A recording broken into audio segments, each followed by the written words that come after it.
there, welcome back to Melanie Loves Death Metal. I am doing another Death Metal Gems video today. I did one a while back on Demigod, so if you're not familiar, I'm going to start pulling out some of my all-time favorite death metal albums. I consider them my gems.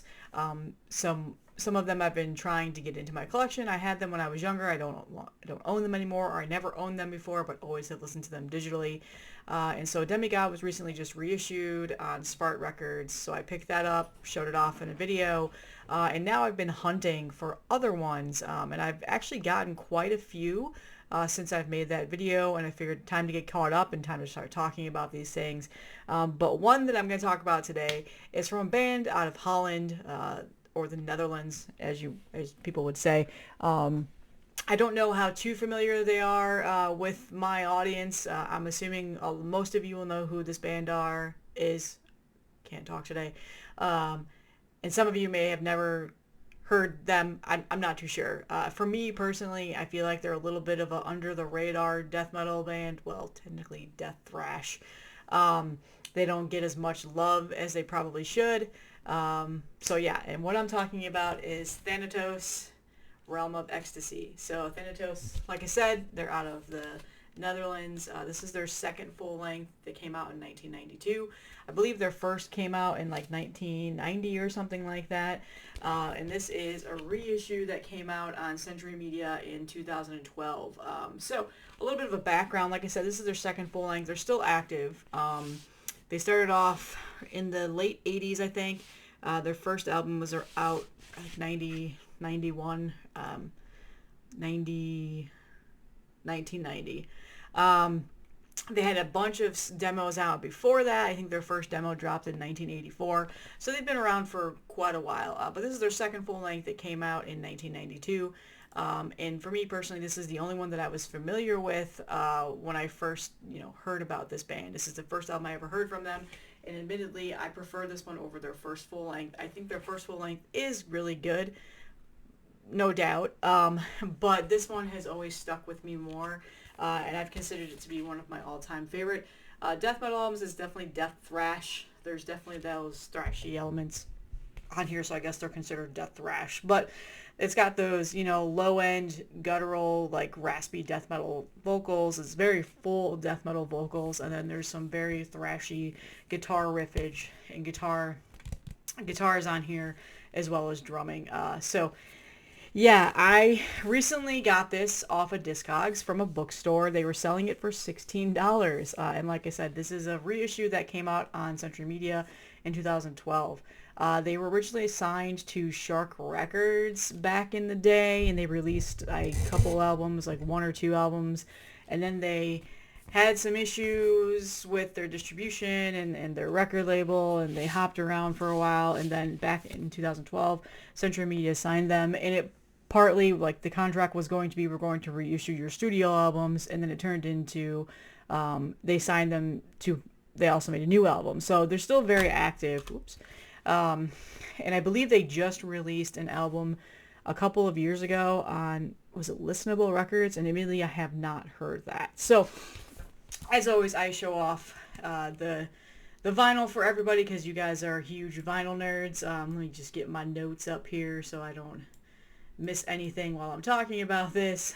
So the cover art is by Erica Felipe. I'm not too sure how to say your last name. It is by far one of my favorite death metal cover arts.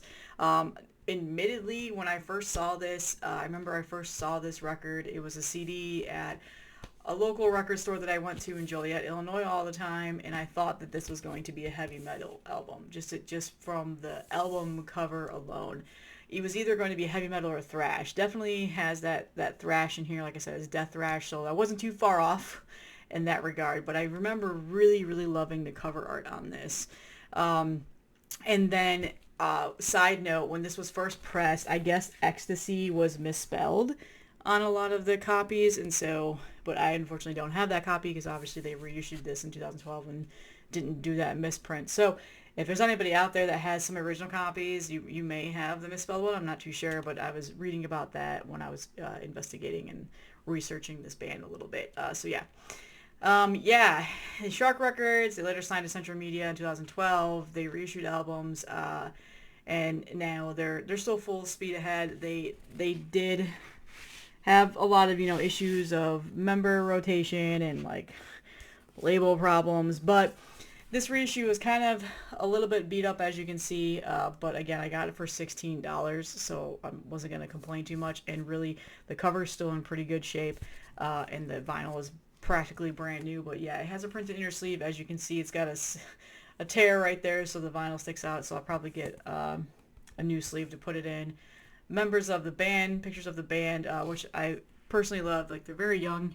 Morbid Angel t-shirts, the Jackson guitar. I like when they do stuff like that. And on the other side is lyrics. And then there's a little excerpt right here that the vocalist wrote. He basically goes into, they went into Germany to record their second album with a lot of confidence. He goes, oh, probably a bit too much. And essentially they were recording this album and like just really not having the best behavior in the neighborhood and just being really rowdy and crazy. And it ended up causing some riots in the neighborhood, and it led to an arrest to their bass player. So they were some crazy kids recording this second album. Obviously, the record company wasn't too happy about that behavior, but they ended up getting along better with their house producer at the time, so they were more involved with recording this album than they were with their first one. He basically goes on to say he loves the evil atmosphere of the album, which I agree. It has a very evil atmosphere to it.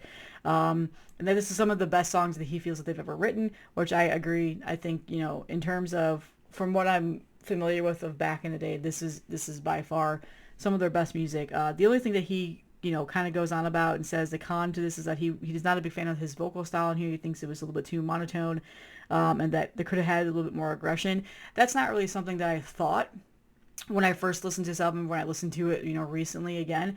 I don't think there's really much of a monotone. I think it's really just, those death growl style vocals. But again, I think they're fairly aggressive.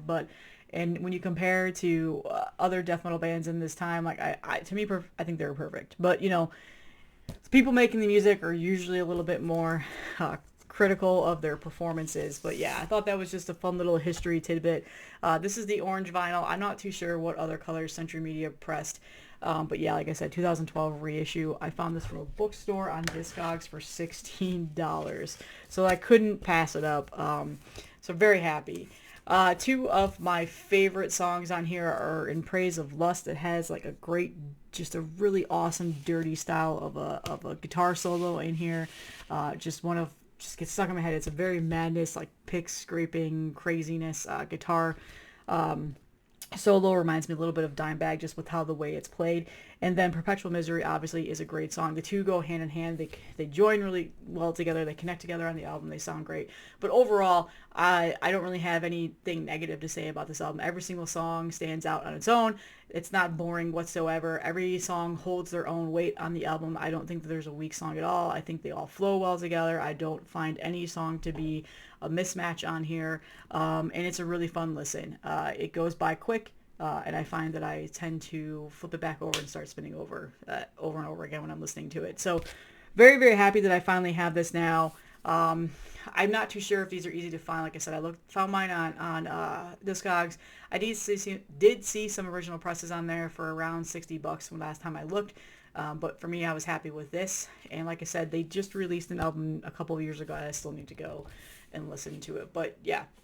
Members of the album when this was recorded, I think that they've had some member changes since then. Steven on vocals, Erwin on lead guitar, great guitar, Ed on bass, and then Remo on drums, amazing drummer as well.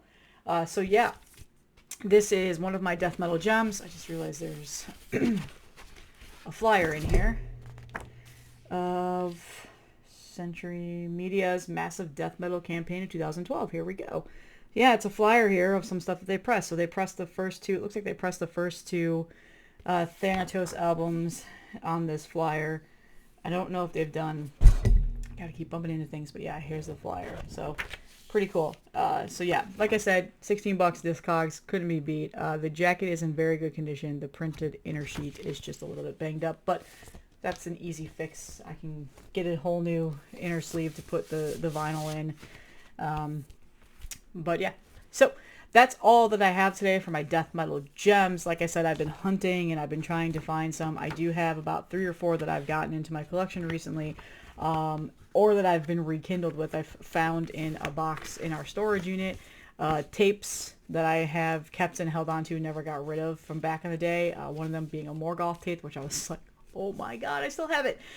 So yeah, I'm doing that. This is like my next thing. This is pretty much what I'm putting my money into in terms of my collection right now. I'm buying new releases that I know that I'm going to want to have this year, but I'm also putting more of my money towards the older releases that I've never owned or I previously owned, don't have anymore, that I'm considering to be my gems and my all-time favorite albums. So Thanatos, Realm of Ecstasy. Check it out. Let me know if you've heard this. It's, again, it may be really familiar to some and maybe not to others. I'm not too sure. I felt like Demigod wasn't as familiar, and then I just saw so much hype around it. I was like, okay, maybe I'm wrong. So definitely due for some repressings of these albums. I do want to get the first album, and then I need to go back and listen to everything else that they've posted that they've made. I think they have 1, 2, 3, 4, 5, 6, 7 full lengths out, and I've only heard the first 2 from 1992. They came back in 2000, re-recorded another album, 2004, 2009, and like I said, 2020, Violent Death Rituals, I think it's on Listenable Records now, is out, so I need to go back and listen to all those albums. So if you've heard any of the new albums, let me know how they are. But yeah, that's all I have, guys. I'm probably going to record another one of these, and it'll be up next week.